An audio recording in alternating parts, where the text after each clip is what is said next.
Welcome to the Two Bit Cipher. I am your host, D Breeze, aka Petty Picasso. Welcome to season three. It's been a little minute, but I'm real excited to be back in the lab. Looking forward to, another exciting year. First and foremost, who am I? I am a mental health advocate.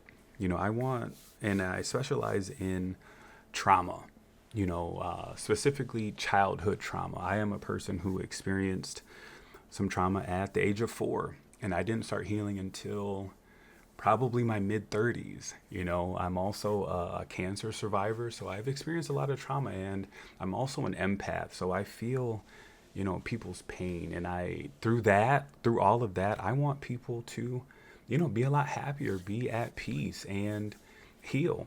And one of my goals this year is to do just that. I want to focus on healing and working through trauma. As I mentioned earlier, I am Petty Picasso. So naturally, I am a petty person. And I think being petty is a good conduit to healing. I think it's a good boundary.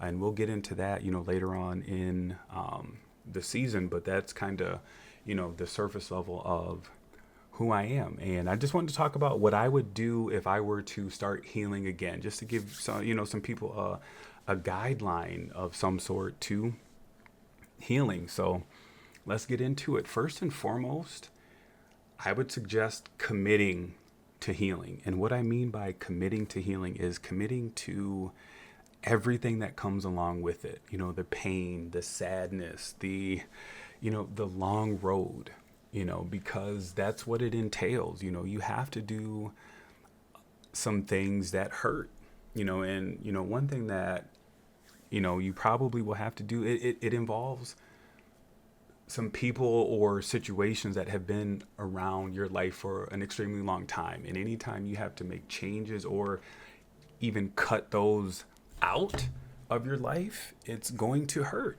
It's gonna, it might even put you into, a dark space. But you got to know at the end of what you're doing that there's light at the end of the tunnel, so to speak. So know that your healing journey isn't going to be fun, especially at first, until you get over the hump. It's kind of like working out. Once you get over the hump, you start to see gains, and then once you start seeing those gains, you start looking in the mirror different, your whole vibe changes, so committing to the healing process is extremely important.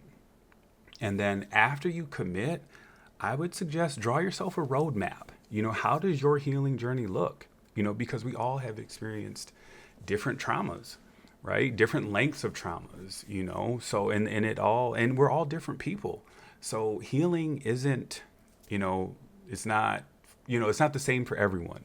Okay. So you have to look at yourself and, really figure out, how does it look?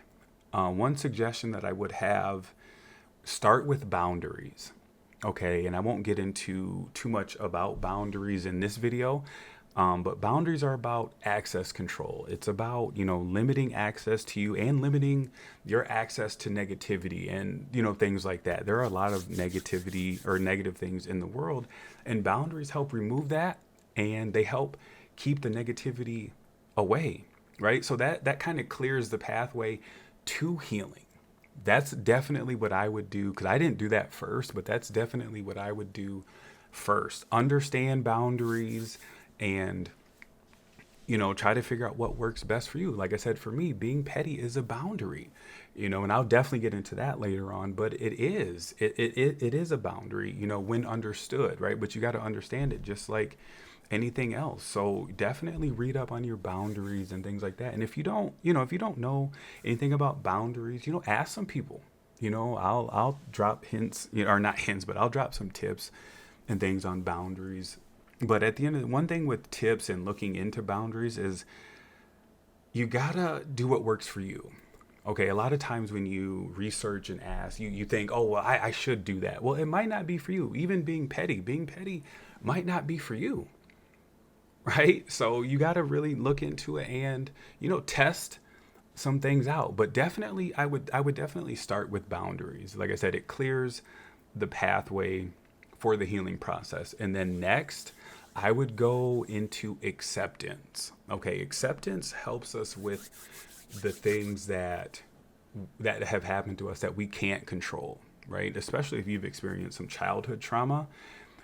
A lot of those things happen. You have no clue what was going on, but they still affect you in your life, and they affect you for a long time, and it never really stops affecting you. But you got to work through that.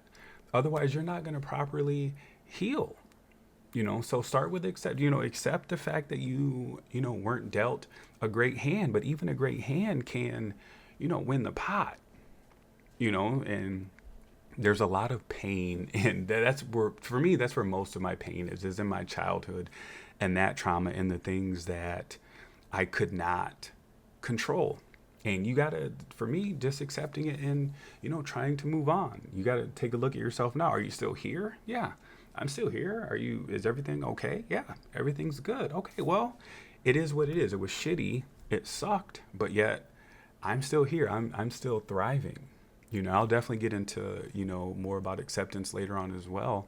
After acceptance, I would go into accountability. Now, accountability is extremely hard, but that helps us with the things that we've done, ourselves, our past mistakes or, lessons learned, because a lot of people feel extremely, down on themselves. You can even start hating yourself for some of the things that you've done. And accountability helps you work through that. You can go back, especially when you're healing, you're like, okay, well, this happened because of this. Okay. And then once you really start to understand why things happened, accountability becomes really easy. And then, after the accountability, now you're looking at, okay, we're in a safe space. We're working on the acceptance. We got the accountability part down. Now we're kind of in a safe space to where we can, maybe venture out. After accountability, really, now it's up to you. Now it's up to your, what's next. In, we'll say, like the physical world. What do you want to do physically? What are you doing for work? Are you happy with your job? Are you happy with the things that you do leisurely? Are you happy with the people around you? Right now, you can really start looking at things on the outside because you've worked, on your inner self. And then once you get there, I think that's kind of where the fun begins. Exploring, for me, I wouldn't be here if I didn't, go through the roadmap and figure out what I want to do. Long story short, I was working a job and I was extremely unhappy. So I ended up quitting. And through that process, I started looking at other avenues, and I ended up, becoming an influencer, content creator, because I wanted to help people out. And that's one way to, help people, to reach people, is through social media. Even though I hated social media prior to that, I couldn't stand it. I started with TikTok. I couldn't stand TikTok. My daughter was on TikTok. I hated it. But after I really looked at it and understood it, it became like a vessel to reach people. And then I just started reaching out on other platforms. So it ended up becoming really, beneficial to me. Just that process of looking at what I wanted to do. And, still with that same commitment, you got to do it, because even if you look at something, you're like, oh, okay, this is what I want to do. You still got to commit to doing it. Otherwise, you're not going to do it, or you're not going to put your heart into it. That commitment gives you the heart, to do something. And then once you start doing it, you just start, you're happier, your whole vibe changes. The people around you can notice it, you notice it, and then your life really just starts to change. And that's kind of just an introductory to healing, just a little, guidance, if that, just to take a look at, so hopefully that helped you. Like I said, it's introductory. Healing involves a lot more than that, but you got to start somewhere. And that's where I would start, and hopefully you enjoyed this podcast. And if you did, please like, subscribe, share, let's go ahead and get this thing out, and stay tuned for season 3 of the 2-Bit Cipher. Petty Luya.